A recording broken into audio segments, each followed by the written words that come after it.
ಇಡೀ ಜಿಲ್ಲೆ ಮಾತಾಡ್ತಾ ಇದೆ, ಅವ್ರು ಮಾತಾಡ್ತಾ ಇಲ್ಲ. ಮತ್ತೆ ಯಾವಾಗ ಸ್ವಾಮಿ ನೀವು ಮಾತಾಡೋದು? ಯಾವ ವಿಚಾರಕ್ಕೆ ಮಾತಾಡೋದು?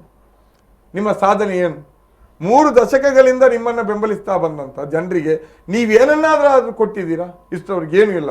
ಇಂಥ ಒಂದು ಮಹತ್ವದ ವಿಷಯ ತೀರ್ಮಾನ ಆಗುವಾಗ, ನಿರ್ಧಾರ ಆಗುವಾಗ ನಿಮ್ಮ ರೋಲೇ ಇಲ್ಲ ಅಂತಂದ್ರೆ ನೀವು ಮತ್ತೆ ಯಾಕಿರ್ಬೇಕು ಅಂತ ನಾವು ಕೇಳುವಂಥದ್ದು. ಇದು ಜನರ ಪ್ರಶ್ನೆ. ಇವತ್ತು ಕೆಲವರು ಹೇಳ್ತಾರಂತೆ ಹೋರಾಟಗಾರರು ಹೋರಾಟ ಮಾಡಿ ಉಚಿತ ಇದ್ದ KN-19 ಉಚಿತ ಇದ್ದದ್ದು ಈಗ ಅಲ್ಲಿ ಡಬಲ್ ತೆಗೆಯುವಂಗಾಯ್ತು ಅಂತ. ನಾಚಿಕೆ ಆಗಬೇಕು ಇವರಿಗೆ ಹೇಳಲಿಕ್ಕೆ. ನಾನು ಅದನ್ನು ಗಮನಿಸಿದೆ ಕೆಲವರಿಂದ ಫೇಸ್ಬುಕ್ಕಲ್ಲಿ. ಎಲ್ಲವೂ ಕೂಡ BJPಯ ಕಟ್ಟ ಬೆಂಬಲಿಗರು. ಒಂದಂತೂ ನಮ್ಮ ದಿನೇಶ್ ಕುಂಪಲ್ ಅವರ ಊರಿನ ಹತ್ತಿರದವರು, ಯಾರೋ ಒಬ್ರು ಶೆಟ್ಟಿಗಾರ್ ಅಂತ ಒಬ್ರು ಇದ್ದಾರೆ ಅಲ್ವಾ, ದೀಕ್ಷಿತ್ ಶೆಟ್ಟಿಗಾರ್ ಏನೊಂದು ಹೆಸರು ನೋಡಿದೆ. ನಮ್ಮ ಮೇಲೇನೆ ಹೋರಾಟ ಮಾಡಿ ಹಿಂಗೆ ಆಯ್ತು ಅಂತ. ಇವರಿಗೆ ಉಚಿತ ಪ್ರಯಾಣ ಸಿಕ್ಕಿರೋದು, ಅವಕಾಶ ಸಿಕ್ಕಿರೋದು ಯಾರು ಇವರ BJP ಸರ್ಕಾರ ಕೊಟ್ಟಿರೋ ಕೊಡುಗೆ ಅಲ್ಲ, ಉಚಿತ. ಇವರೊಬ್ಬ MLA, ಇವರೊಬ್ಬರು MP, ಇವರ BJPಯ ಒಂದು ಪದಾಧಿಕಾರಿ ಪ್ರಯತ್ನವನ್ನ ಮಾಡಿಲ್ಲ. ನಮ್ಮ ಜನರ ಹೋರಾಟದಿಂದಾಗಿ ಹೋರಾಟ ತೀವ್ರಗೊಳ್ಳಬಾರದು ಅನ್ನೋ ಕಾರಣಕ್ಕಾಗಿ KN-19ಗೆ ಅನಧಿಕೃತವಾಗಿ ಉಚಿತ ಪ್ರಯಾಣ ಅವಕಾಶ ಕಲ್ಪಿಸಿದ್ರು. ಅದಕ್ಕಾಗಿ ಅವರು ಈ ಗುತ್ತಿಗೆ ಪಡ್ಕೊಂಡವರು ಸತತವಾಗಿ ಕೇಂದ್ರ ಸರ್ಕಾರಕ್ಕೆ ಪತ್ರ ಬರೀತಾ ಇದ್ದಾರೆ. ನೀವು ಅಲ್ಲಿ ನಮಗೆ ಪೊಲೀಸ್ ರಕ್ಷಣೆ ಕೊಡ್ತಾ ಇಲ್ಲ, KN-19 ವೈಟ್ ಬೋರ್ಡ್ ಇದ್ದು ಸಂಗ್ರಹ ಮಾಡ್ಲಿಕ್ಕೆ ಆಗ್ತಾ ಇಲ್ಲ, ಅದರಿಂದ ಪ್ರತಿ ದಿನ ನಮ್ಗೆ 2 ಲಕ್ಷ ರೂಪಾಯಿ ನಷ್ಟ ಆಗ್ತಾ ಇದೆ, ಅದನ್ನು ನೀವು ತುಂಬಿಸಿ ಅಂತ. ಎಷ್ಟು ರಿಯಾಯಿತಿ ಕೊಟ್ಟಿದ್ದಾರೆ ಅಂತ ನೀವು ಕೇಳಿ ನೋಡಿ ಅವ್ರಿಗೆ.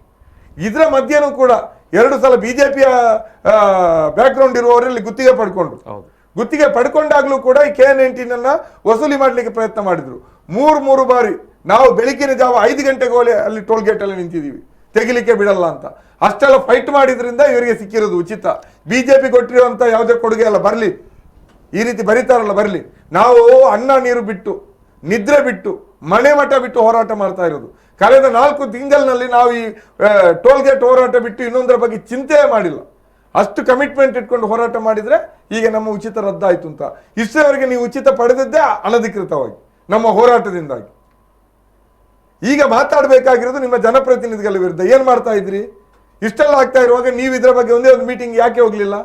ಭರತ್ ಶೆಟ್ಟಿ ಕೇಳಿದ್ರೆ ಹೇಳ್ತಾರೆ ನಾನು ಎಕ್ಸ್ಪರ್ಟ್ ಅಲ್ಲ ಅಂತ. ನೀವು ಎಕ್ಸ್ಪರ್ಟ್ ಅಲ್ಲದೆ ಇದ್ದಿದ್ರೆ ನೀವು ಯಾಕೆ ಚುನಾವಣೆಗೆ ನಿಲ್ಬೇಕಿತ್ತು? ಕೇಳಿ, ನಿಮ್ಮದೇ ಪಕ್ಷದ ಮುಖಂಡರುಗಳನ್ನ ಕೇಳಿ.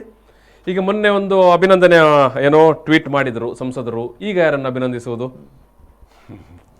ಅದೇ ಈಗ ಬ್ಯಾನರ್ ರೆಡಿ ಆಗ್ಲಿಕ್ಕೆ ಕಾಯ್ದೆ ಏನೋ ಗೊತ್ತಿಲ್ಲ.